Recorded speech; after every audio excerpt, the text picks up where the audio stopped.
uh, Roasted Anchor Coffee Company Thursday, and we always get to have our beautiful wife KellyGirl with us on Thursday. So here we go, gang. Hi. Here we go. Listen, gang, it's super important. If you have a question for Kelly or myself, there they come. You just simply text the show. And how do you text the show? You just go 949 374 0786. It's on the bathroom, the wall, and what? Every bathroom wall in America. In case you forgot it. Your Saltwater Guide. There's lots of people that are putting my phone number all over the bathroom walls, and we appreciate it. Yeah. Right? Yeah. We appreciate it. Your number's been on the wall. Yeah, my bathroom walls for way before, long before I knew you. Long before we got into this social media thing. Gang, I want to thank KellyGirl for joining us today. It's Thursday, and thank you very much, honey, for joining us. It's going to be an awesome show, gang. We're talking fishing on this show. If you haven't seen us before, if you're new, we try to do this show Monday through Friday, 12 o'clock Pacific Standard Time, across all social media platforms, Megaphone, Apple, and Spotify as far as the podcast goes. And then we're live on Facebook and YouTube every day, Monday through Friday. And then it goes out on all the other social media as soon as we finish up the show. The show usually lasts about an hour. And we try to talk as much about fishing as we possibly can. But also, we have KellyGirl with us, and she gives insight to you, those of you that are thinking of taking your spouses out fishing, or taking your spouses out on your private boat, or going out on a sport boat and thinking about taking your spouses out. KellyGirl can answer any of those questions that you have, and if she can't come up with a good answer, I'll help her out a little bit. If I can't make something up, if she doesn't make something up good, I sure will. I'll make up something really good. Yeah. And gang, something that I want you all to understand. Right now on social media, we're getting approximately 30 million views a month. That's a couple. I didn't believe that when you told me that, and then I actually saw the numbers myself, and yes, it's true. That's awesome, but I'm blown away. You don't have to believe us. You can go look. The videos are all there. It's all posted all over across social media. We put out 3 brand new videos every single day. And gang, if you have a company and you're spending money on print ads, you mean yeah, you might want to think about it. I haven't picked up a magazine in I don't know how long. Pacific Coast Sport Fishing magazine. Yeah, I did because we're in there. Yeah. But I mean, aside from that, I don't. I didn't know that they still made magazines. It's important to think about where your money's going, and if you're investing in somebody else, some influencer that's getting like 12, 13 views a year, you may want to check into Your Saltwater Guide, gang. Just our podcast alone gets phenomenal amount of views and downloads. We have just taken, the Monday spot was just taken, so we don't have anything available right now, but you may want to reach out to us and let us know if you're thinking, hey, I want 1 million people to look at my product. Hey, it might be worth it to check me out. Give me a call, 949-374-0786. You never know.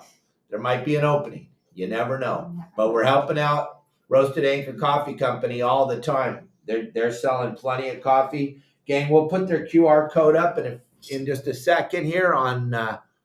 Did you like your coffee this morning? It was incredible. I heard you grinded it. I was grinding that up fresh late last night. I did that. So good. Roasted Anchor Coffee Company gave away a cool bag of swag last month. They're doing the same offer again this month. All you have to do is grab the QR code that we just flashed up on Facebook and YouTube. Hit that QR code, gang. That says that you visited the store. By visiting the store, going through the QR code, Elliot can track it, and then we're going to give away another bag of swag. We're going to give away another one of those bags of coffee from Roasted Anchor Coffee Company. We're also going to give away a Your Saltwater Guide t-shirt. So go over there and check it out. All you got to do is enter the store to qualify for the drawing. Then KellyGirl will pick the name out of the hat on July 1st, and we'll give away that bag of swag. So grab that QR code right now and get over there. And if you guys over here on TikTok don't know what I'm talking about, or Spotify or Apple or Megaphone, the name of the company is Roasted Acre Coffee Company. They make a phenomenal coffee. They're based out of San Diego. It is a really cool company. It's all based around fishing. The slogans and the things that they say on the bags of coffee are pretty cool, right, Ben? Yeah. Oh, absolutely. Here, let's check out. So this is the light roasted. This is what I like a lot, the light roasted. And then KellyGirl loves the dark. This is the medium. Okay, the medium. I don't think we have the. You just grinded it up this morning, right? No, because it's downstairs in the Okay. kitchen. So there's some cool little sayings on the sides of the bags. There's all kinds of cool stuff. It's unbelievable that these guys are so relatable to fishing. Like the Home Guard Light Roasted, it's just like the California Home Guard Yellowtail. Our light roasted is packed full of power and energy to take on even the hardest daily adventures. That is so true, gang. This stuff is so tasty, and when Kelly grinds it up, the way the house smells afterwards is just incredible. You can't buy that scent anywhere. It's a really bitchin' product. So go over there and check out. Go to the QR code and check it out, and we'll throw something else up here in a little bit about the product. But this is how the coffee is going to come to you in these bitchin' bags. Oh, I want a cup of coffee right now. But hey, gang, don't forget to text the show. It's Text the Show Thursday. KellyGirl's dying to answer your questions. I'm dying. She can't. She's so excited to answer your questions. She lives for Thursdays. She can't wait for Thursdays. She wants to be a part of 949-374-0786 is how you can text us and how you can get your question read on here. We got our very first questions from my good buddy, John Stanley, who's always there to support your saltwater guide. And what a great week you had fishing with the kids, huh? Had a phenomenal time out fishing with the kids.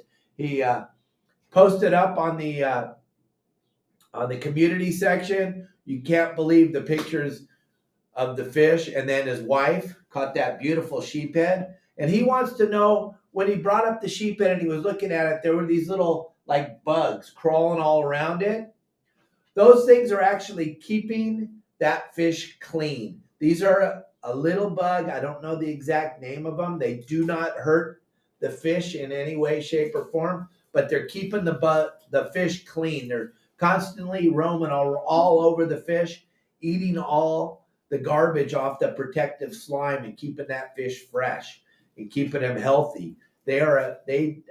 You'll see when you catch calico bass, sand bass, mako sharks, marlin, they all have different types of bugs that live on them when they're swimming around the ocean. And most of those bugs are there to make the fish better, enhance the fish's life.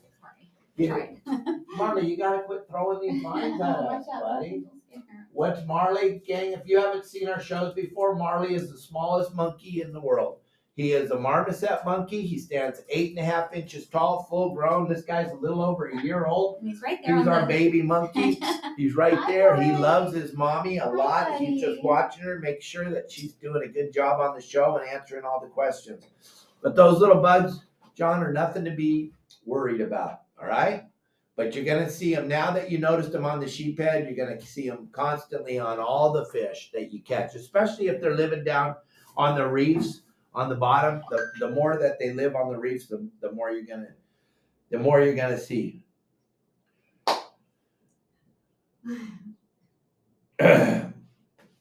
We just got a question. Someone's asking that, considering working on a boat cooking, am I too old to do construction anymore? If I could spend the rest of my years on the water, it's where hard to. Any tips or codes to live by? Thanks, Cap.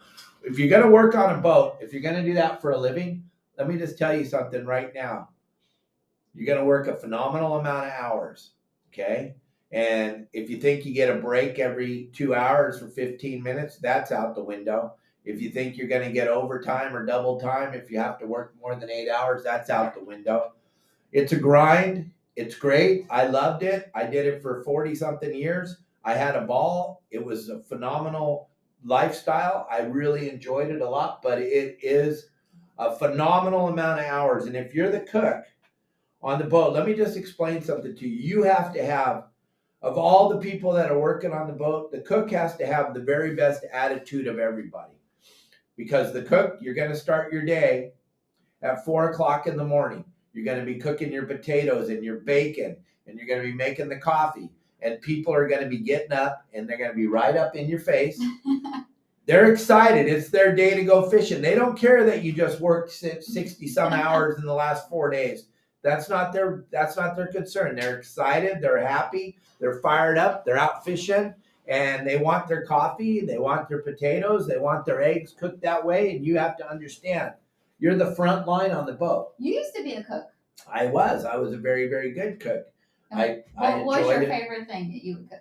What was your specialty? What was your best thing? I loved to make breakfast in the morning, and I would get my potatoes cooked, and I'd get my bacon cooked. And once I got all that cooked, it was probably like 5:30 in the morning. I would come out on the deck and I would take orders, and I'd get orders from everybody. I'd just walk down the rail and take your breakfast orders. I didn't ask you if you wanted breakfast. I asked you, what did you want for breakfast? Wow. How do you want your eggs? I didn't give you an opportunity to say, oh, I don't want breakfast. No, how do you want your eggs cooked? And I would ask each and every person, and I would go down the line, and then I would get it back inside the galley, and I would time myself and see if I could get 40 breakfasts out in an hour. And I was pretty good at it. And then the minute you got done with the last breakfast, you'd come back out on the deck and you'd walk back through, and you'd go, has anybody out here not had their breakfast yet? Does anybody need their breakfast? Then I'd get the last 4 or 5 orders. I'd go back inside. I'd finish cooking those. I'd clean up the galley, and then I'd get maybe an hour and a half of sleep, and then it'd be time to start breakfast or start lunch. Oh my and you God. Start lunch at 10:30, 11 o'clock. You chop up all the lettuce, tomatoes, onions, get all that, make up your secret sauce, get that ready. Then I'd throw 4 or 5 whole onions. I'd chop them all up real fine. I'd throw a big slab of butter out on the grill, and I'd throw all the onions on the grill. And that's what we call in the business chum. You're out on a sport boat and you're smelling those onions cooking in the galley. I don't care if you're not even hungry. Then I would come out while the onion smell was going out across the deck.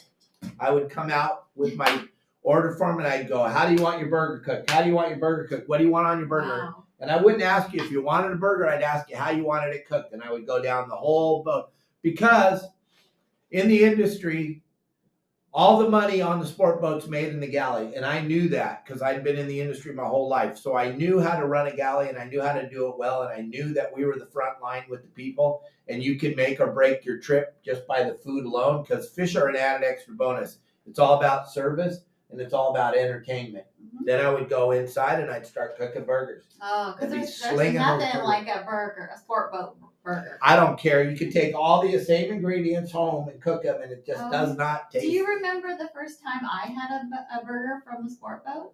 How did I get it? Oh, yeah. We were out fishing on my skiff, and we were fishing, and I said, Kelly, you want a burger? And she didn't understand. She's like, yeah, okay. I want a burger, but how's that happen? How am I going to get a burger right there in the middle of the ocean? And we called Brian Woolley. On the Sun Fun. On the Sun Fun. And I ordered up a couple of cheeseburgers for Kelly and I with grilled onions on them. And 20 minutes later, he called me on the radio, or called me on my phone, told me to come pick up our burgers. Yeah. We cruised over there, and it was just like going through a drive-through. We pulled up to the Sun Fun, got our burgers, got some sodas and bags of chips. I was impressed, to say the least. I really was. I was like, wow, this is insane. This is uptown on a Saturday night. I'll tell you, that's how I hooked her, boys. If you want to know, that's how I hooked the KellyGirl. Getting a good burger off a sport boat. And we got bait, but we've gotten bait too. That was. We got a lot of bait from the sport boat guys. Yeah, that's really cool. Okay, Danny F wants to know, hey Kelly, if I pull up a rockfish from 50 feet of water, do I need to send it down with a descending device? If it's coming up from 50 feet of water, Danny, it's probably not going to get bloated. And it's about how fast you wind it up too. Because you can wind a sand bass up from 50 feet of water. If you wind it up real fast, he's going to get the bends. He's going to his stomach's going to shoot out of his mouth and he's going to get those bubbles in his skin. If you're fishing in 50 feet of water and you slowly wind the fish up, he has a chance to adjust to the pressure. Right? Right. Isn't that cool? Then he's not going to need the descending device. The problem is it's about the speed that he comes from the bottom to the top. That's going to change and you can look at the fish. If his stomach's hanging out of his mouth and he's got little bubbles around his spinal section where his spines are, then he came up too fast and you're definitely going to have to put him down with the descending device because he's not going to have the opportunity to swim back down. He's not going to have the opportunity to get back down to the bottom. Normally they're going to get eaten by a seagull or a pelican or something flying by. So yeah, you want to use the descending device as much as you possibly can.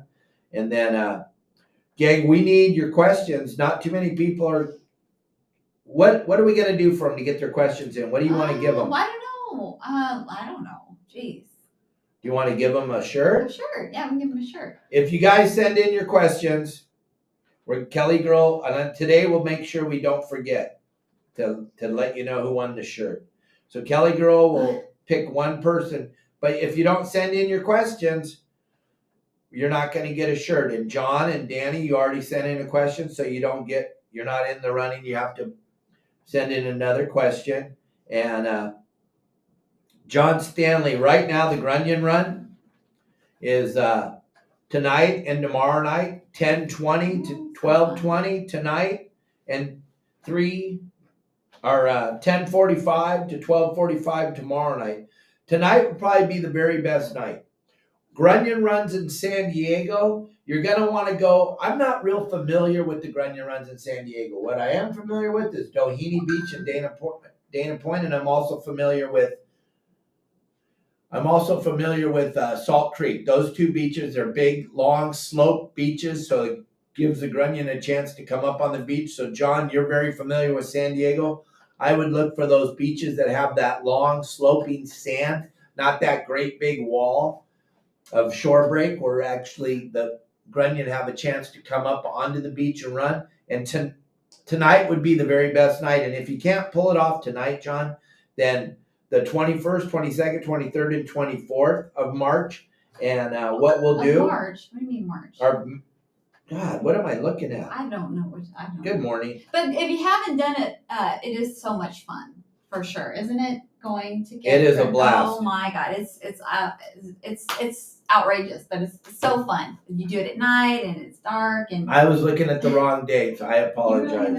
It's the 18th, the 19th, the 20th, and the 21st of June. Those are the nights where you can go and you can go look and see what's going on and check them out. You're not allowed to take them, but you can go look. Are you allowed to use them for bait?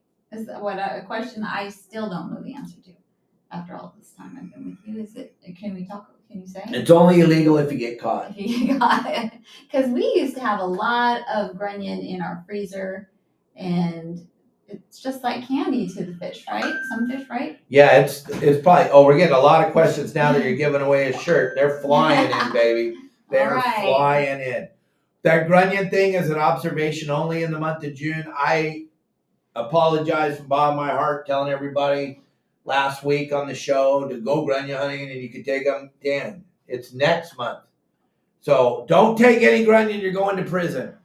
Ooh. Yeah, they're going to arrest you for that, but you can go take as much stuff from Walmart as you want and they won't arrest you. But if you get caught with a Grunion in the state of California, you're going down, Hash Brown. They'll probably come look for you because somebody else say, I'm the bad man. Yeah. Here's the thing. When it comes to law, don't listen to me. All right? Right. Probably not a good idea, right? Right. Unfortunately. No, you're a law-abiding citizen. I'm a law-abiding citizen. For the most part, you really are. Mike Lewis, I just got that bait catching video from our good friend Justin. He did exactly what I said, and you're going to be blown away. And we'll post that up, and we'll tag you in it, and we'll get it up there in the next couple days. I apologize it's taken so long, but I needed him to catch bait to show me how we do it. Okay? Dan and Kim, have you Hi, gone Dan. grunion hunting with Captain Dave, Kelly? Yes, I have, and it was the first time. No, actually, it was not the first time I went. I went with my parents. Oh, did you? When I was younger, yes. But yes, I've been with Dave, and it is a blast. So much fun. That was like. Did I have Taco Bell that night? Kim and Dan want to know. I don't remember. I don't think so. Well, you know the Taco Bell story, the grunion story. Oh, yeah. No, he did not. I did not poop my pants that night, Kim and Dan. Not that night, but. That's for another. That'll be a nighttime show. We'll do a nighttime show where Kelly can tell some real Cap Dave stories. I When have the a children lot. aren't listening. But yeah, we make that video, Mike, and we'll get it up. I apologize. Which scent of something fishy do you like more, Kelly? I like the citrus lemony scent. This one. I like them both, but if I had to choose, if I had to pick one, it'd be this one. But this one's good too. And something fishy is a phenomenal product. We had a video about it. We posted last week. I love this stuff. I love it. As you can see, I have monkey. I have cats. Our house is like a flipping I've got zoo. Dave, and this stuff is amazing. It's fantastic. I have 2 bottles, one of each scent, in every room in this house. Every room, like every bathroom, bedroom. I love it. I just love them. I love it. It's fantastic. I think I got a video here. Gang, roasted. Never mind. Wrong video. Sorry about that. But yeah, the something fishy thing. It's amazing for our house. Our house is like a zoo, and it just takes it's not like our scent house away. This makes our house smell good, but I love this because this really. I spray it in the cat litter box, and that's where I love to use it the most. So this stuff is awesome. I mean, we got some. We have a whole bunch of it. We have some, Oh, Brandon. we have some. Yeah, we've got plenty. We got some. We got enough for this week anyway. Yeah. All right. We have them in the car. We have them everywhere. All cars. Yep. We got them all over the place. That's awesome on the boat. But today is Roasted Anchor Coffee Company. We're just answering questions. We're doing what we do. But don't forget, gang, if you go over to Roasted Anchor Coffee Company and just enter the store, and you don't have to purchase anything, no purchase necessary, you're going to get an opportunity to win the bag of swag that Roasted Anchor Coffee Company is giving away. A t-shirt, some coffee. You're going to win that. One lucky person. KellyGirl is going to pick the name. So grab that QR code there and don't be shy. And those of you on TikTok, just go over to Roasted Anchor Coffee Company, buy some of that coffee, check it all out. You will be shocked at how good the coffee is and how tasty it is. But grab that QR code because we're pulling it back down here because we're doing this show. Grab the QR code, and just by entering the store, you're going to be able to qualify for that prize when KellyGirl pulls your name out of the hat on July 1st. All right, so we have a lot of questions, sweetie. Okay. Do you have time? I don't. Yeah, of course I have. You have time? All right. And everybody. So Brian from Louisiana is asking about the flags. How are they coming? Are we going to have flags? Are we going to have them up? Yeah, I ordered the flags. The printer's going to be printing them. John Stanley doesn't know he's going to be part of the distribution of the flags because they're being made in San Diego, and I haven't told John yet. But yeah, we're going to get the flags. John, thanks for giving me the guy's number. As soon as we get the flags, Brian, we will let everybody know we have them, and That's then we'll get the addresses and get them out to you as quick as we possibly can. All right. So we didn't get a name, and I'm sure I know who you are, but I don't know who you are. A lot of boats just do food as part of the package these days, so I don't think I'll have to sell anything, but thankful for the info, Dave. I'd like to. Oh, okay. You got it. Okay, Darren. Hello, Dave and Kelly. I've been so busy with the kids, school, sports, hopefully finally getting the boat out this weekend. The North 9 Mile Bank. What are the depth ranges I should be looking at? High spots, probably. Thank you very much. All right, that North 9 Mile Bank, the outside edge of it is pretty spectacular. I'm going to send you some numbers. We also have some numbers available on the website. They're fishing that stuff in like 600 to 800 feet of water. But Darren, here's the deal. The water's gotten much cleaner on the coast. There's yellowtail at Point Loma. There's yellowtail at La Jolla. We're talking about it on our game plans today. There's also a trickle of barracuda showing up. Calico bass fishing is really good. That rockfish is great for when we don't have all the other stuff. But right now, the table's set. The calico bass are in the spawn mode. They're starting to bite really good. There's still a lot of little rockfish to catch along the edges of the kelp at Point Loma. So I would suggest not rockfish fishing this weekend. I would suggest fishing the edges of the kelp at Point Loma or La Jolla and doing that, and maybe strips of squid on the bottom if you just need to get a bite. There's plenty of little blue bass and calico rockfish and stuff like that on the rocks there at Point Loma on the edge of the kelp. Green tanks, 5 tanks, those spots are the pipe. There's plenty of stuff to catch right now with the water temperature creeping up, 63, 64, and the clarity getting better. The water the calicos and the sheephead and all that stuff starting to bite way better on the artificial reefs. If you look at John Stanley's report, he had a great day couple days ago, and I'm sure he would be more than happy to let you know where he was, Darren. So just go to our community and ask John where he was at. Go check that out. I think your daughter and yourself would have a much better time fishing that. But if you have a burning desire to drop a big weight down 800 feet, I'll help you with that too. But I think your daughter would be way more into fishing for that bass and stuff, and maybe catch a yellowtail at the edge of the kelp. That's just me, and that's just what I think. So what do you got, hon? All right, this is from Isaac. Isaac wants to know if there is a better time to try to schedule your trip around the moon phase. All right, Isaac, that's a great question. We get asked that question so much, so much. And the thing is about that moon phase is if you try to schedule your trips around that, the day you finally get to go will be the day that it's too windy, or your wife has something for you to do, or your kids have a choir practice or something. The best time to go fishing, like I was telling my guys I was fishing with yesterday, is the day you can go. But if you have epic amount of time and you're retired and you can start picking around the moon phase, then I have a whole series over on my website, Your Saltwater Guide, about the moon phase. All I'll do is do a quick synopsis scenario here. What I was taught since I was a little boy, and it almost works flawlessly as I watched this whole thing over the last 48 years. 7 days before the full moon and 7 days after the full moon have always seemed to be the very best day to go fishing if you can schedule your trip around that. Why do the fish not like the full moon? Well, they do. They love it. But that's when they travel a lot. They move a lot. I mean, we have a big area of bluefin up behind Catalina, between Catalina and Clemente right now, that we talk about on our game plans this weekend.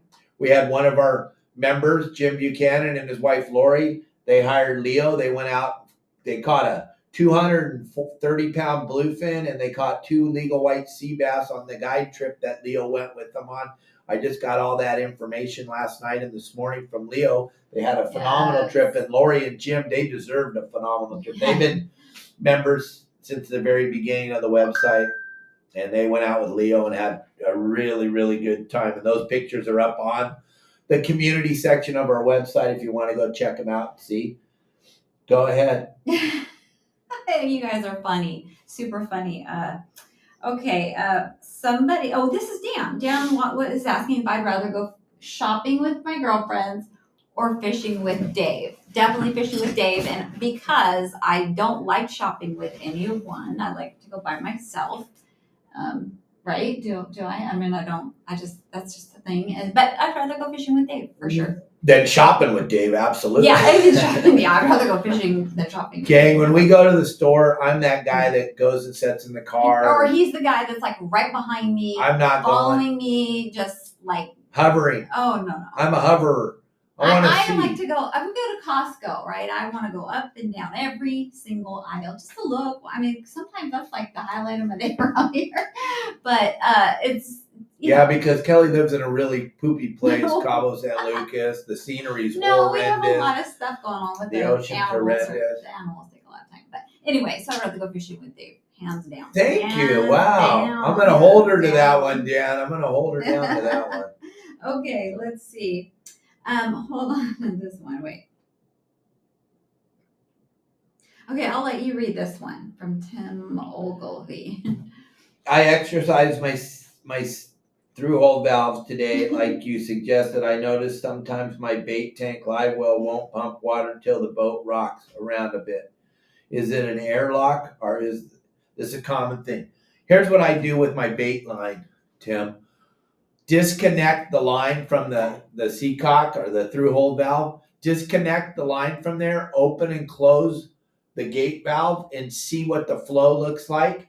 And then also look from where it comes in to where it goes into your bait tank. Look at that whole hose and make sure there isn't any blockage, because something's restricting that pump from pumping that water up there. You may have something stuck between your seacock and your bait pump. So you want to look at that. You want to take it apart and look at it and get a good look at it. If that makes any sense at all. And if you need more guidance or more help, like I always say, you guys can call me anytime you want, especially you, Tim, with our history. No, all members. Anybody that's a member of my website, my phone's on all day. You can ask KellyGirl. I talk to everybody all the time. That's something I can promise you about our website, gang. Our website is super duper user friendly. Yes. And it's a very personal website. Oh, yeah. I talk to each and every one of the members. You call everybody that's a new member. You personally call them. They're always blown away that it's Dave Hansen or your saltwater guide is actually calling. It's not. I mean, where do you sign up on a site or an app, and the creator actually, or the person who runs it, whatever, you don't run it, but actually calls you and welcomes you and walks you through the site. The whole site. I give you a full tour. If you're members of our website, you watch our show, you haven't talked to me, you haven't got the full tour, then you are not utilizing the website to its fullest potential. There's so much to learn and so much to do on the website. You can't go Google how to use my website. You can't go to a YouTube video and see how to use my website. That's not how it works. You have to talk to me. I know it's scary, but you got to actually talk to me, and I'll give you a tour and you'll be blown away. And all you got to do is call me. I'll give you a free look. I'll give you a free tour. You don't even have to sign up. Call me, 949-374-0786. I'll give you a free tour. Also text. We got a little bit of time left here. Well, wait, I have a question. No, I'm just adjusting my pants. All right. Well, It happens when you get old. You gotta close it for a sec. This is Brad from Cincinnati, Ohio. Hey, Brad, how are you, Hi, buddy? Brad and his wife they're driving in. She's listening, and he wants to know: is there a story behind why you call me KellyGirl? KellyGirl, when I met her, she had the most viewed profile on a website called Bloody Decks, and that was her handle on there. It was KellyGirl, so she was already known in the industry as KellyGirl. So I guess I came up with that, and yeah, so you just started calling me that. So she's KellyGirl. All the people that sponsor us, and all the tackle companies, and all the magazines, and everyone knows Kelly as KellyGirl. Yeah. Our producer Elliot, he knows her as KellyGirl. Every time we put anything up, it's always KellyGirl, because they all know Kelly Hansen is KellyGirl. If we told everyone Kelly Hansen's going to be on the show, they're like, "Who's that? Who? Yeah, Who's that? Yeah, who? So we've been together for 17 years, going on 18. And it seems like everybody knows me as KellyGirl. Yeah, Everybody. they don't even say anything but KellyGirl. They never say Kelly Hansen, how are you? Or hey, KellyGirl. Hansen's chick, how are you? Yeah. Yeah, Hansen's chick. Oh God. No, they'll say you're KellyGirl's husband. Remember at the time we were at Bass Pro Shop long time ago, and the two older gentlemen recognized me and said, "Oh, you're KellyGirl," but they didn't say anything to you. Oh, I remember. And I remember the police officer. I think that made you mad. The police officer in Tribuco Canyon, when we were walking through the parking lot one day, he pulls up in his police car and he goes, "KellyGirl?" And Captain Dave, but he said Oh. KellyGirl first, and I was like, holy he just- poop, we're going to jail. Oh my gosh. I'm like, I didn't do it. I'm an innocent man. But no, that's how she got her name back a long time ago. Yeah. There's a website called Bloody Decks. It's called BD Outdoors now, but back then it was called Bloody Decks. And you had to pick like a cute little handle. And that's what she put up. Yeah. And she probably had it before that. Her dad probably called her that. I don't know. No, I don't he know. called you a lot of things. He called me a lot of Kelly. things, but it wasn't KellyGirl. So anyway, So but that's the what we story. got, Brad. That's our story. It's not that exciting, but And what's this little thing running around behind us? That's our monkey. this is Marley. That's Marley, the smallest monkey in the world, 8.5 inches tall, full grown. All right, let's see here. I think. Oh my gosh, nobody's. Oh wait. This is from John Rowe. Okay. Have you heard of the new small Mad Max? Are they catching anything? Here's what I saw: that small Mad Mac. I don't know if it's gonna swim at 13 or 14 knots. I don't know if it's gonna. It has enough weight in it, John, to actually stay in the water. And they're kind of the same shape as a. Oh my gosh! I just had. Marauders. Sorry, they're almost the same shape as a marauder. And I remember when we started playing with the smaller ones, fishing for wahoo, they had a tendency not to swim at higher speeds, where these Mad Max are so effective at that 12 to 14 knots, but they have to be that size so they stay in the water and keep swimming. So that's what I think. And John, I forgot to send you the message. I got the message this morning. Swing by Okuma. Go up there. Give me a text message, or Kelly a text message will give you the address. Swing by there. My rod's ready to be picked up.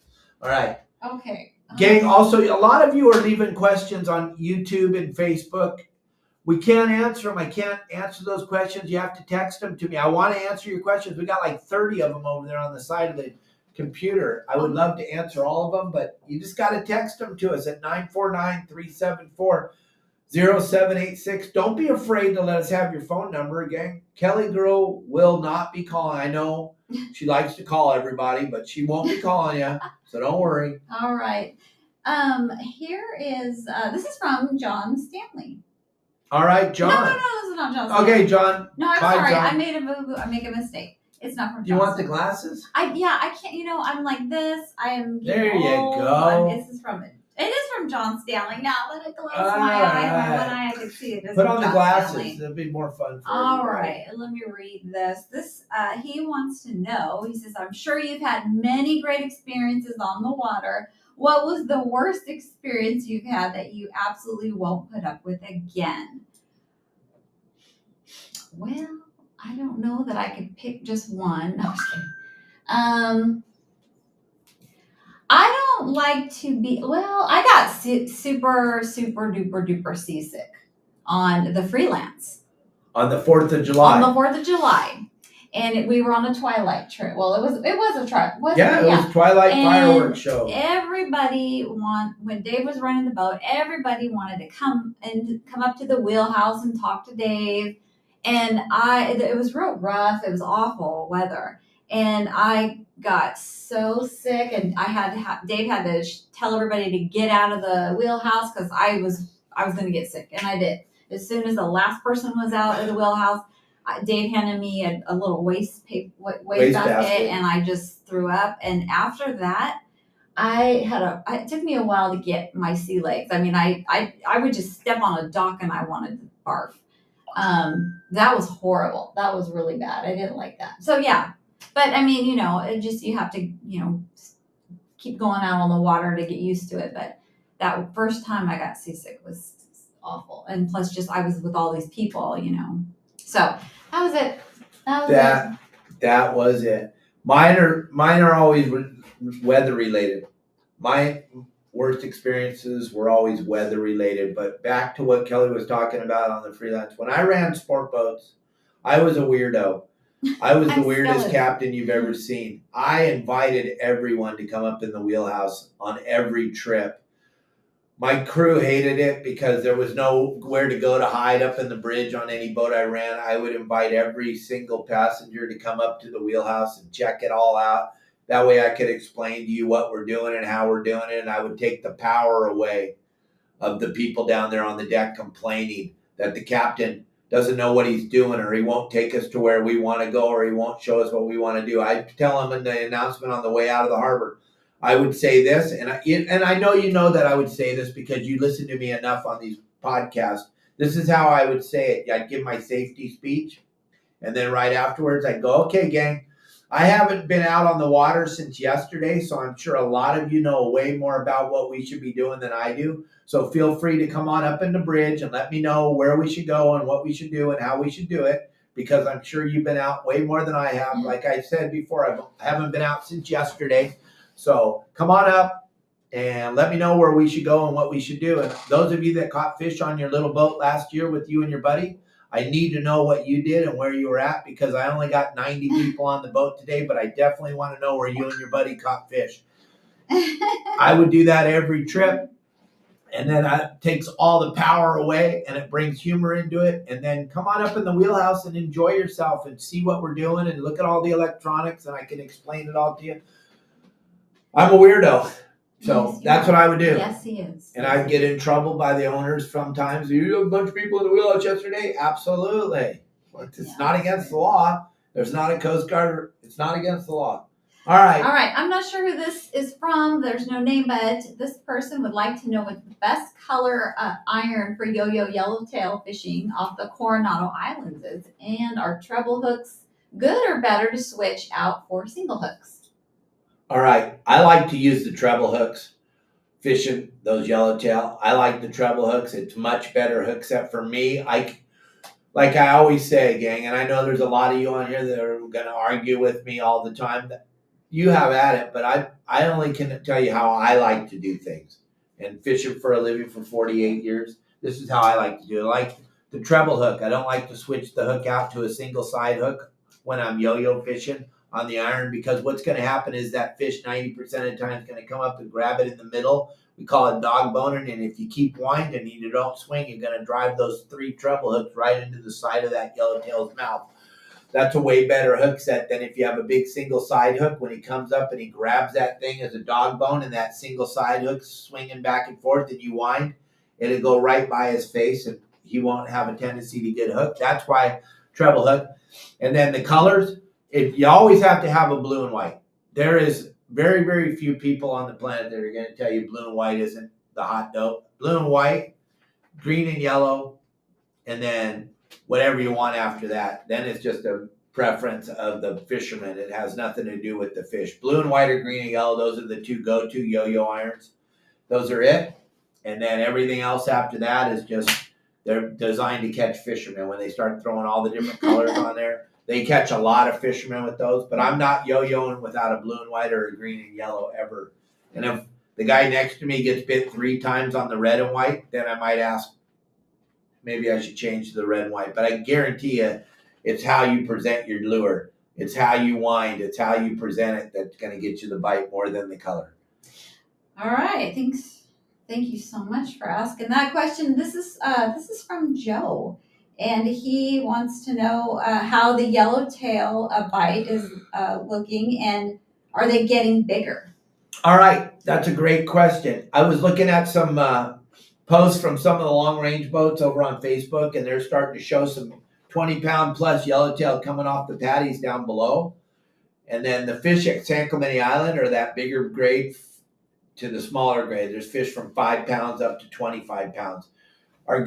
One of our guides, Sonny, was at Channel Islands day before yesterday, and he said that most of that fish over there is 20 to 30 pound fish. He had a 30 pounder for his client. There's a lot of that bigger yellowtail showing up mixed up with the smaller yellowtail. Now that we're having some consistent weather where we just don't have that gnarly northwest wind day in and day out, the water temperature has trickled up 62, 64 in a lot of places at the islands. That's going to click that yellowtail bite off. And all the squid that we've had at the islands, there's a lot of yellowtail at the local islands. As far as that kelp patty fish goes, right now in Southern California, that's a smaller grade yellowtail. That's a 5 to 10 pound fish, 99.9% of them. But there are a few 20 pounders looking around the kelps. But everything's about to flip.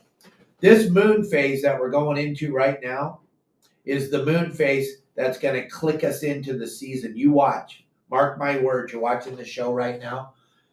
With the consistent temperature of the water, the consistent clarity of the water, as soon as we get out of this full moon phase that we're in right now, you're going to see some astronomical fishing. The volume of bluefin behind Catalina, between Catalina and Clemente and outside of Clemente right now, we haven't seen that this year. And there is a lot of fish, and there's a lot of that big fish. As far as the yellowtail and sea bass go, both Catalina and San Clemente Island are both plugged full. Down at the Coronados, it's not getting a lot of coverage. There's not a lot of boats down there looking, but I would think that's going to fall right into the trap. And after this moon phase, I think everybody is poised and ready for this whole thing to change, and we're about ready to start the season. You heard it here first. Right here. All right. Tim Ogilvie has a question. He wants to know how long fluoro do you use between your braid and surface iron? 18 inches. 24. I probably start out with a 2 foot long piece, and I'll get it all the way down to where I still can tie the knot. But I start out with 24-inch piece, 2 foot long piece, that. And I keep using it until I can't tie the knot anymore. And all my rods have a soft tip, so that's why I'm not using any monofilament. I'm using straight braid to fluoro. But listen, I watch a lot of videos from the sport boats, the problems they're having with people fishing with straight braid. People aren't paying attention to their line, and they're causing some of the most unbelievable tangles I have seen in my career. I can't believe these tangles that I'm seeing with Aliar posted on the Player Supreme or Connor Shanahan posted on the Shogun. They're showing me some unbelievable pictures, and they're like, Hanson, you need to talk about this on your show. Funny thing is, gang, and Kelly goes, you need to be more humble. I'm going to tell you something right now. The industry is watching every single day. It's amazing. They're talking about us. They're talking about us, hon. They're talking about you. No, they're talking about us. There's nothing to say. They're like, look at that. Hanson's posting another video. Oh my gosh, all he does is post videos all day. Yeah, because I got a lot of stuff to talk about. And you're all you think about. I am. I'm all I think about. All right. Did you finish? I don't even know what the question was. Oh my gosh. No, I'm just kidding. Tim, I answered it for him. All right. What mono knots are best for live bait hooks, and should you retie after every fish or fight? The improved cinch knot is what I show on my website. It's what I tie. I've been tying it my whole life. It works flawless for me. Because you only know how many knots? 5. 5 knots. And I post them all on my website. The 5 knots that Dave Hansen knows how to tie, that's allowed him to fish for a living for 48 years. And the improved cinch works perfect. The San Diego jam knot works perfect for the iron because it's an easy, fast knot to tie. But I use the improved cinch knot every single day. And what I do after I catch my fish, I unhook it. I just really quick, and most people don't even see me do it. I just rub my fingers down the line. If I feel any frays or anything, clip it right off because I got cutters for teeth. I'll clip it right off, pull that knot off, retie it, throw it right back in the water. The whole process might take 8 or 9 seconds. But I'm constantly checking if there's any amount of type of fray or a nick in the line or anything, I retie instantly. But I've checked every fish, calico bass, rockfish, tuna, whatever I'm catching. As soon as I get that fish on the boat, I pull my hook out, I feel the line real quick, and if there's no nicks or anything, another bait on, right back in the water, and I'm fishing. But it's an improved cinch knot. If you don't know how to tie it, I show it real quick, real easy on my website, yoursaltwaterguide.com, and it's a really effective knot. KellyGirl is very, very good at tying it too. Because it's an easy knot. It's good for children. Yeah. Oh. Wayne, what do you mean, poor Kelly? Kelly gets to be with me every day. Kelly gets to be with me every day. There are a handful of you out there, probably more than a handful, that understand what I go through with this guy. Poor He's Kelly. a handful. He's a handful. Poor Kelly. Yeah, poor me. Thanks, Wayne. Poor me. All right. All what do we right. got? So, Dave Hill would like to know. Hey, buddy. Sorry I missed you when you were down here fishing. Looks like you had fun without me, though. Okay, he wants to know. He actually has two questions. He wants to know where I got the big lobster. Okay. And the other question is, when you're fishing with a iron, do you use a swivel? Never. I never use a swivel for anything. I don't use a swivel for my rockfish fishing. I don't use a swivel ever. Why? Because the swivel's 2 extra knots that you don't need to tie. It gives you more of a chance for failure. And then a lot of people use a swivel on their iron because they don't want to retie because they just unsnap it and put. But I've been diving, Dave, my whole life since I was a little kid, and I have never once seen a fish swiveling around with the swivel hanging off of his nose. So when you have that swivel on your iron on your lure out in front of it, that's one thing the fish are going to see that maybe it doesn't. Maybe it doesn't. Maybe the guys that fish with swivels all the time are going to tell you it doesn't affect the bite, but I'm not tying one on my line. And I'll stand up next to any one of them and fish side by side with them, and we'll compare scoreboard at the end of the day. But I think the swivel takes away your ability to catch another fish or catch. The dumb fish are going to eat it all day with the swivel on it. But most of the fish I fish for are really smart. Really smart. Of course they are. Yeah. Of course. And then something I told these guys I was fishing with yesterday, we lost a couple of nice rooster fish, and one of them guys said, "Oh, that was a small rooster fish." And I'm like, "Stop it. Don't ever say that. We never lose little fish. We only lose, if you lose a fish, it was the biggest fish you've ever hooked in your life. Remember that from today forward. You don't lose little fish. That's ridiculous. Why would you go around bragging about losing a little fish, right? Right. We don't lose little fish. We only whopper. lose big giant whoppers."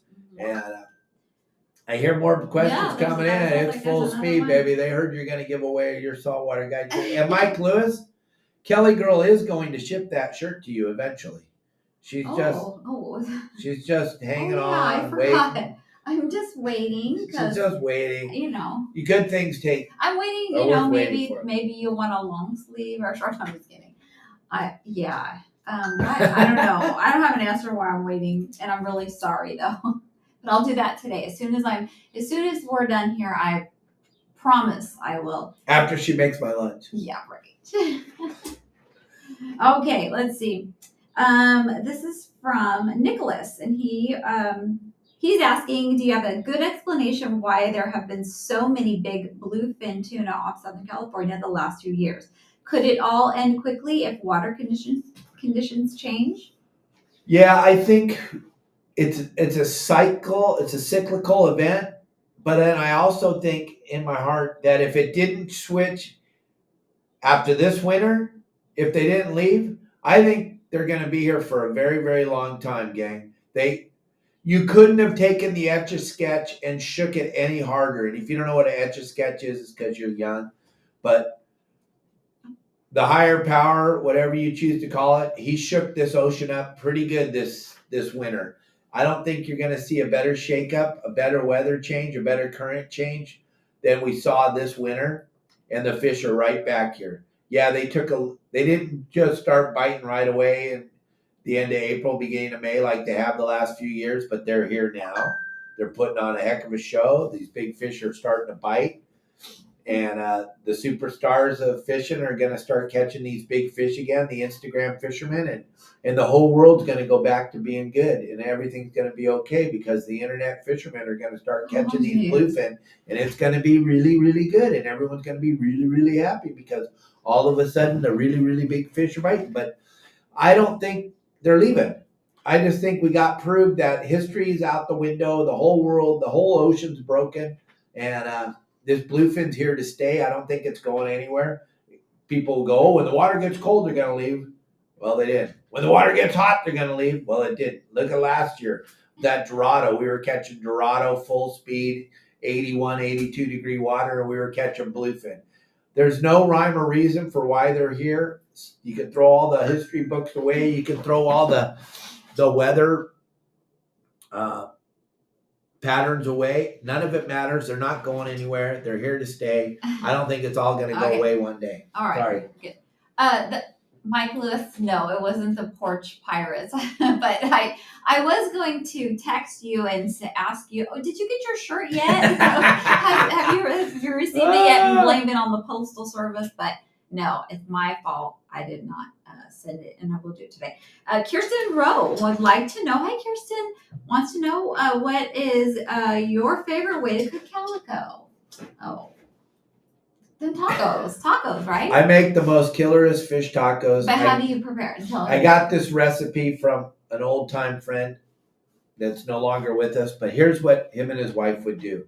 They take the calico bass fillets and they put them in sweet butter. They actually saute the meat in sweet butter, and as it's slowly cooking, you don't put it real hot, you just slowly cook it and start to chop the meat up as it starts to turn white. We don't do that thick beer batter that a lot of people do with their tacos. What we do is we take it and we cook it in sweet butter with fresh garlic. And then we chop the meat up real fine like you would a hamburger. Okay? Then we take corn tortillas. We make them very, very soft, corn tortillas. And you lay you start with the corn tortilla, then you put shredded cheddar cheese on the tortilla so it has a tendency to melt when you put the fish on it. Then you put the fish on top of the corn tortilla and the cheese. And then, so it's just, you sprinkle that fish on there. Then you take and you put fresh green cabbage, sprinkle that on top of there. Take some pico de gallo salsa, sprinkle that on there. Then drizzle a very small amount of buttermilk ranch dressing. Oh, and I can eat 20 of those at a time. It's the very, very best way. We miss those. Yeah, there's no other way. I don't think I've ever had. And we miss those. There's nothing like that down here. We don't have calico bass. I know we've done it with snook, and we've done it with cabria. But I do miss those days. It's not calico bass. I would come home from fishing all day. Kelly and I would have a handful of calicos we would take home. Oh, what am I saying? We would take all of them that we caught home. Yeah. Yes. We weren't thinking we were going to save the planet by throwing back illegal fish. That's not us. We're not those people. Oh, and so, okay, someone has a question, and they, that's Tim. Have you ever fished with Sammy Hagar? No, that is not Sammy Hagar. That picture is our good friend Horace Barge. He is a very good friend of Kelly and I's, and he's not Sammy Hagar. And him and I went sand bass fishing about 8 years ago, and I posted that picture. That is not Sammy Hagar. But boy, oh boy, the internet went bananas when they saw that. I got people going, Sammy doesn't even like the fish. How'd you get him to hold the fish? That isn't Sammy Hagar. That's Horace Barge. Horace Barge. Okay. Kirsten would also like to know how many and what length gaffs do you recommend on a boat? Okay, this is going to depend on the size of your boat. If you got a boat your guys' side, I'm going to have 2 gaffs. I'm going to have one large gaff. I'm going to have one small gaff. What's the length on them? The large one's going to be 6 feet. The small one's going to be 4 feet. Why that longer one? Well, if you have to go up to your bow of your boat and you have to dig down to catch that big bluefin or something, but that 4-foot gaff will work all day, every day, because it gets into the water. As far as the hook size goes, we have big hooks, we have small hooks on the gaffs. I like the smaller hooks. Even when I'm fishing that bigger fish, I like the smaller hook. It's easier to drive it into them. I can get that chest shot on that bluefin and flip that thing over with a small gaff hook. And once he's upside down, then we can throw a couple bigger gaffs in him and drag him into the boat. And you've seen that on our videos, but I have 2 on my skiff. Always a 4-foot and a 6-foot. That's it. All right. This is Joe from Arizona. Hey, Joe. How are you feeling, buddy? And he'll be driving down to San Diego at the end of the month. Are the bait barges selling squid? San Diego does not sell squid ever. They don't have squid down there. The Everingham brothers strictly fish fin bait. Sardines or anchovies. 99.9% of the time they have sardines because that's what the long-range fleet wants.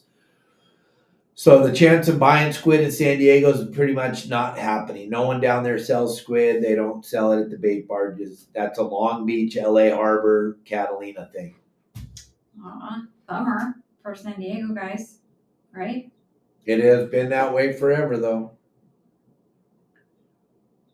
Okay, let's see. This is John Stanley would like to know, do you know how the term "he farmed the fish" came from when somebody loses a fish? Absolutely. So this goes back to what we were just talking about, KellyGirl and I. We don't throw legal fish back because we know we're not saving the planet, and it has zero effect on the population of the fish in the ocean. By Kelly or I, the fish we caught with our fishing pole, we're not that good at fishermen. We'll never be at the rest of yours level. We just try. But we know that it's not going to change the population of fish in the ocean. But when you swing on a fish and it comes off your hook, the reason why we call it farming, and a lot of us old timers call it ranching, because when you're ranching or when you're farming, you're raising crops, you're raising food, you're raising animals. So when you lose a fish, we're like, you're farming the sea. You're simply, you fed that fish, you gave him something to eat, but you didn't feel the need to wind him all the way in. So you farmed him, you let him go. You're raising them, you're ranching them. That's why we say that. That's where it came from. They were talking about it before I got in the business in the early 70s. They were calling it farming. And then those of us with the big smart mouths, we started calling it ranching. Yeah, ranchero, we call you when you lose your fish. Ranchero. All right, we have another question. This is going back of the subject of gaffs. What's a proper way to gaff a halibut? The proper way to gaff the halibut when it comes up to the surface, you want to look at that fish and you want to gaff him up by his head, but not on the stomach side. If you look at a halibut, you're going to see that the shoulders on the top of the halibut, and then the belly and the pec fins are sticking out down on the bottom. You really don't want to hit him in that pec area because that stomach's a very soft part of the halibut. You want to try to hit him in the shoulders, right behind his eyes, in that thick part of the meat right there. That's going to be a solid thing.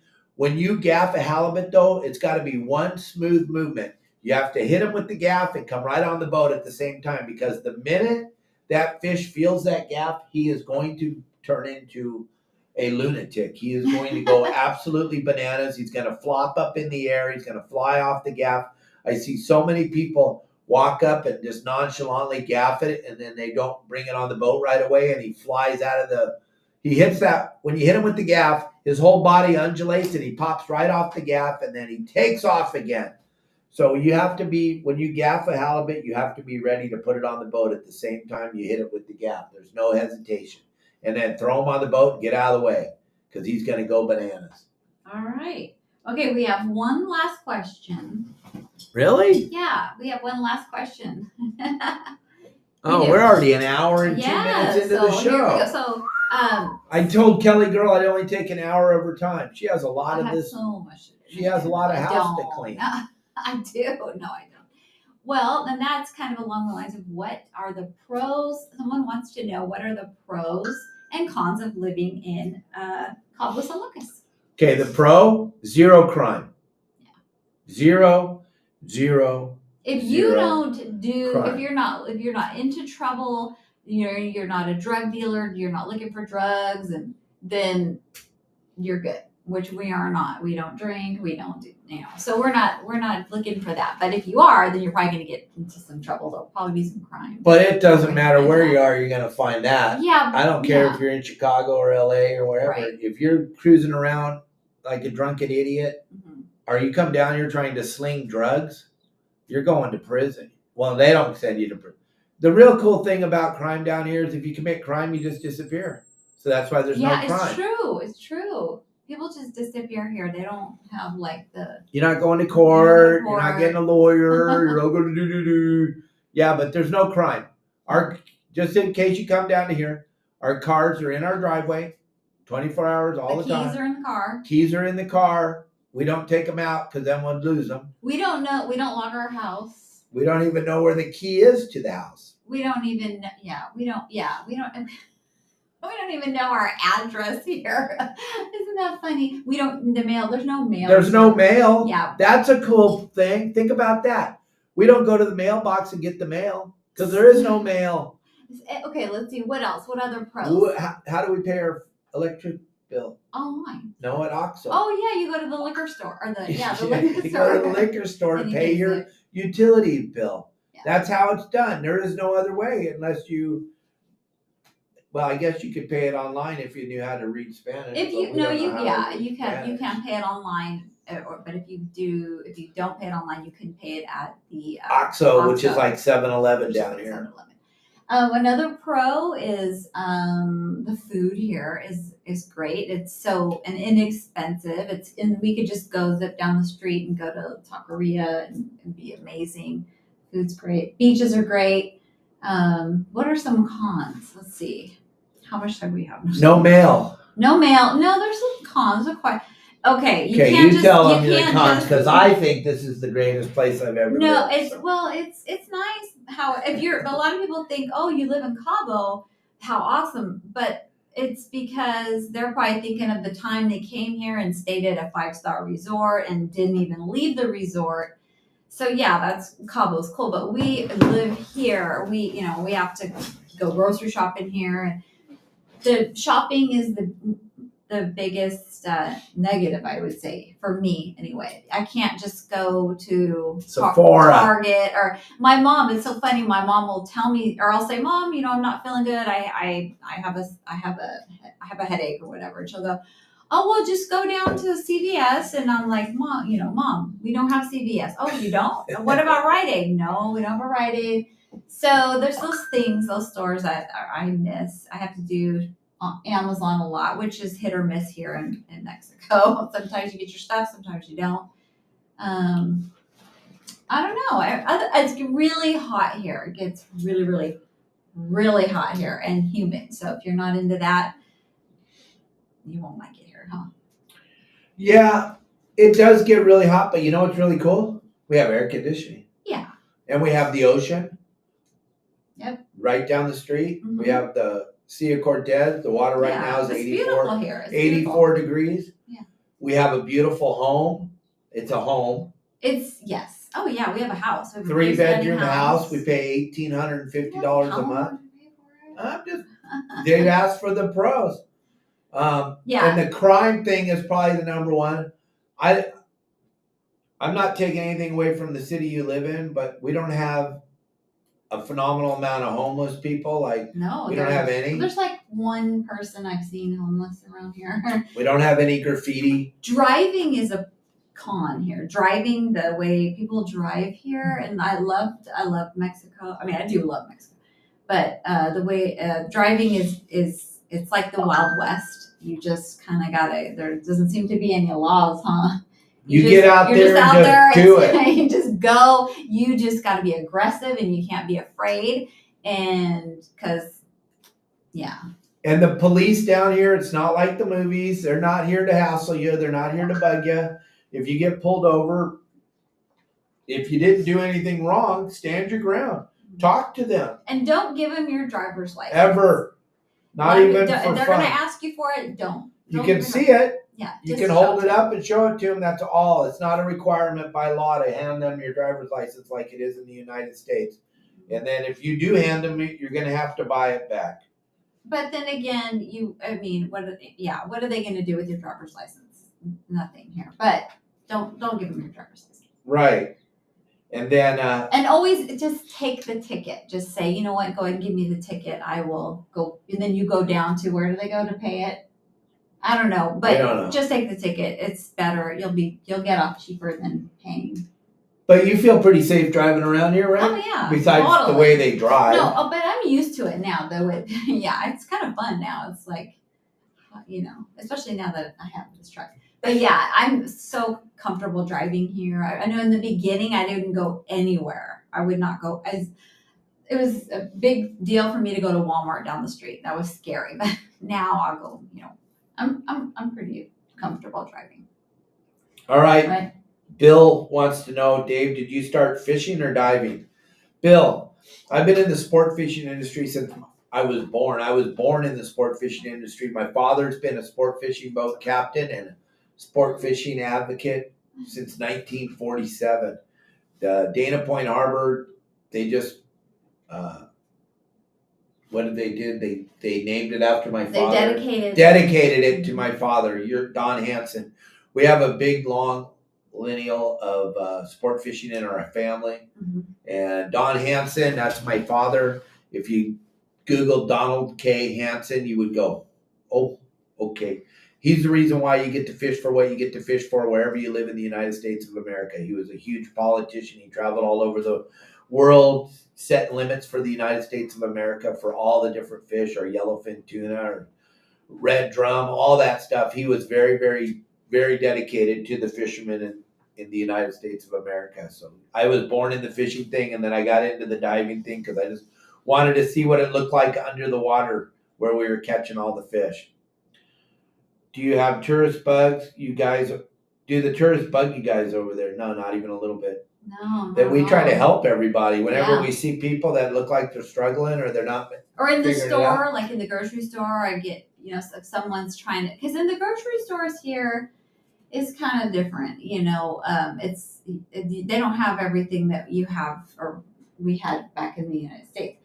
And they like to move the stuff everything around. Like one day the tortillas are on aisle 6, the next day they're on aisle 13. So yeah, that's fun. You always look around and try to It's like a scavenger hunt when you go to the grocery store. Yeah.